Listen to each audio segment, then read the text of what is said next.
Good afternoon and welcome to McFreedom Mindset episode 12. McFreedom Mindset, where we give you the mindset and the skill set that you need to achieve your own McFreedom. That freedom to scale, grow, sell or franchise your business, or run it from a beach somewhere if that's what you really want. This week I want to talk to you about the financial health of your business and systemizing how you manage the numbers in your business. You know, it's a very, very expensive time of year, and ideally you want to have your business numbers absolutely sorted so that your personal numbers, or with all those Christmas presents that you're buying, are not an issue at any point and in any way.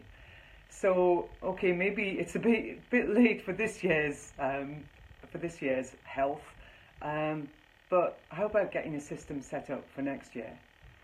You know, at McDonald's, it was something that every restaurant manager, every department manager was tasked to do, and that was to look after their numbers. There were always targets set. There was a quarterly cash flow forecast, so that everybody knew what they were expecting to bring in, and also what was expected to go out. What were the budgets for each line of their profit and loss account? How much were they going to be spending on marketing? How much were they going to be spending on stationery, and so on? And okay, so that's a big corporate, and you know there was a real need to keep a handle on the potential for losing track of spending. But there is that same potential in our small businesses, and what I found myself was, how long ago now? Well, not that long ago, sadly, that in many small businesses, we're growing our expenses rather than growing our businesses, rather than growing our profit. And I now work with a financial fitness coach. I go to the financial fitness gym once a month, and having that need to be accountable, to turn up with my numbers sorted, knowing where I'm at, has made a real difference to my business. First thing that my financial mentor does is talk to me about what's actually in the bank. Again, we often focus on what's been invoiced, which is great. Looking at what's been invoiced, all well and good, but what's actually come in? You know, has everything that's been invoiced actually been paid? Are there people that need to be chased? Do we need to give somebody a gentle nudge, or do we maybe need to set up a payment plan for somebody? So that's the first thing that we look at: what's in the bank compared to what should be.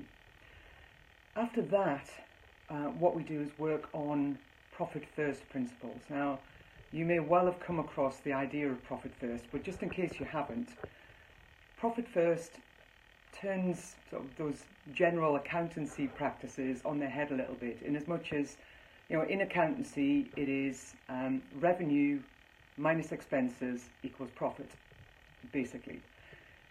In profit first, it's revenue minus profit equals expenses.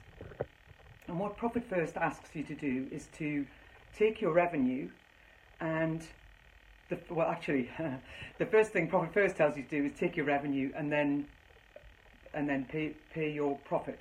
Put a certain percentage aside, and it depends on what you're actually taking, the stage your business is at, what that percentage is.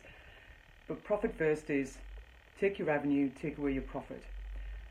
With my financial mentor, we do take your revenue, pay yourself first. And definitely this is something that an awful lot of small businesses don't do. I know way too many who don't actually pay themselves at all, let alone pay themselves first. So revenue minus a percentage to pay yourself, and it may just be the basic amount for tax purposes. Pay yourself first, then a percentage for your profit, then 20% for your tax, because again, we all have to pay our tax. It's not like the taxman's just going to go away and say, oh, you haven't got it this month, okay. So we have to pay our tax, put it aside straight away, and then what's left is your expenses. Now, that actually, it sounds so basic, it sounds such common sense, but it's made a big difference to the financial health of my business. I don't spend what I haven't got. I don't think, oh yeah, but maybe that would be the next shiny thing that I really need. If I haven't got the money left in my expenses, I don't buy it.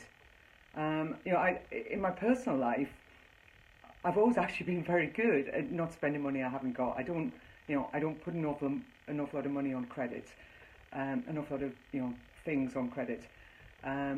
But in my business, I was doing things a bit differently, and I was going to the Bank of Marianne way too often to pay for things that sometimes I felt I needed, sometimes maybe I didn't. And I'm not talking about not investing in your business. I'm just talking about being wise. I'm talking about, as you might do in your personal life, saving to spend. Not just spending because, well, it's, I need it now. Quite often we don't need it now. So think about the system that you have in your business for managing your numbers. And really, it should be done at least every month.